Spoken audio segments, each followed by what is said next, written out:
So the word itself carries a lot of meaning because it covers health on a multitude of physical levels, as well as mental, psychological, emotional, and spiritual levels as well. It's way beyond the absence of disease, as is normally thought of, like with the WHO definitions and the popular ways of thinking about it.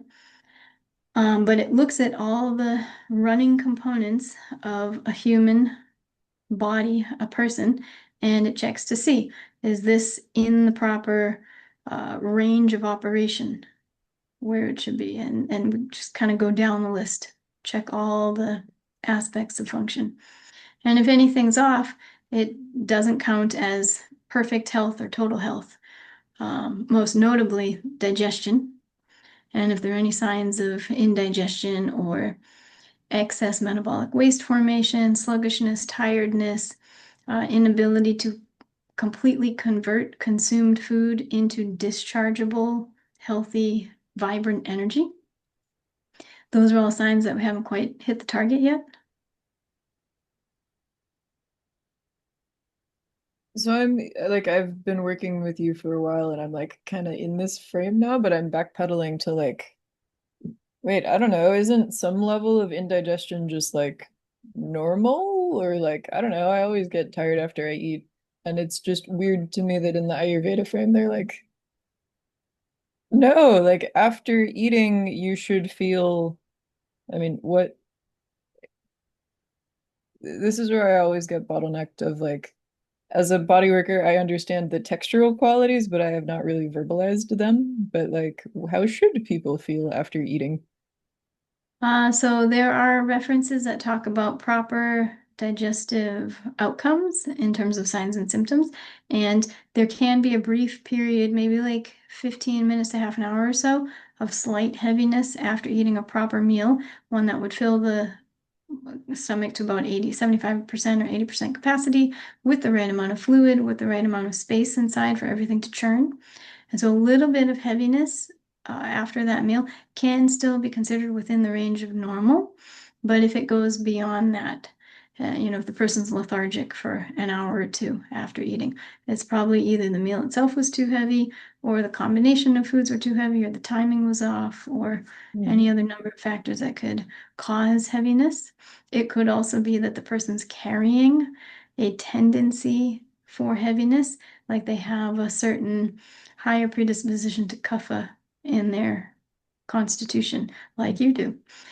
In which case, heavier foods will hit harder and feel like they have more of a heaviness effect because that heaviness is already there in your system.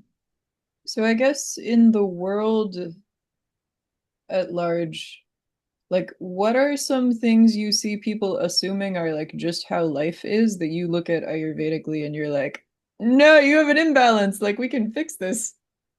Yeah, a lot of things. I would say most signs and symptoms, especially what you see on advertisements for over-the-counter pain relievers, fever relievers, antihistamines, allergy medicines, anything that shows up in those kinds of commercials actually is not supposed to be happening and can be addressed and corrected on more of a natural level.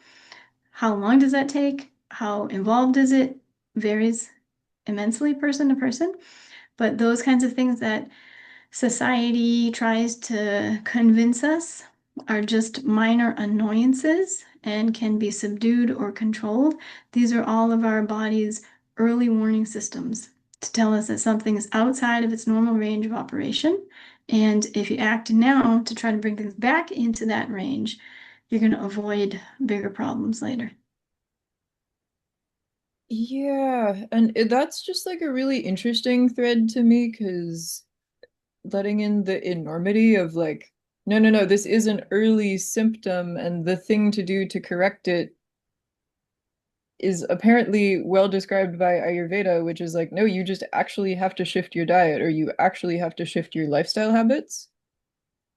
And this will take good care of your longevity in a way that taking the allergy medicine like won't. Like, I don't know, what fraction of people just spontaneously get over bloating or allergies randomly versus like need the Ayurveda stuff. That's a good question. I don't know that I would be able to speak to those kinds of numbers because I don't, people who come to see me are doing the Ayurveda stuff, so I Mhm. don't know what would have happened if they didn't. Gotcha. But what I do see is that people come and they're like, I tried everything else and it didn't work, and now I'm coming to you. Stage Yeah. 4 cancer, this and that, the other thing. And so the question is like, if you can't figure out a way to bring your own body and system into a point of stability on your own with the tools that you have around you, like if you're not feeling any sort of sense of relief or improvement, you're not sleeping better, you're not digesting your food better, you're finding that you need to like narrow your field of options for food over time, those are not signs that you're moving in the right direction to become healthier. Yeah. No, and I guess this is where my own theorizing takes over of like, cool, with the network theoretic, mathematical, extremely holistic view of health that I have written about elsewhere. Um, but yeah, we only have one more minute, so let's see. I mean, just for people that are less deep in this than me, like if you look at 10 people on the street and you find like the most svastha of them, like what do they look like? Like, can you describe the when everything is Um, functioning well? Like, what does it yeah, it's feel and it's a look like? little hard to like convey this in a convincing way, but they have a certain brightness in their complexion and a glow and a sparkle in their eyes. Mm-hmm. They have a lightness in their step. Their words come easily. They feel as if they're kind of just content and joyful in most moments of the day. And it's just Mm-hmm. a picture of kind of maybe some like happy, 1940s movie that like running around in the fields and sort of just enjoying life. That Are is a they big part of usually it. joyful or are some of them like peaceful? Because I know Chinese medicine has like over happy as a condition Yep. also.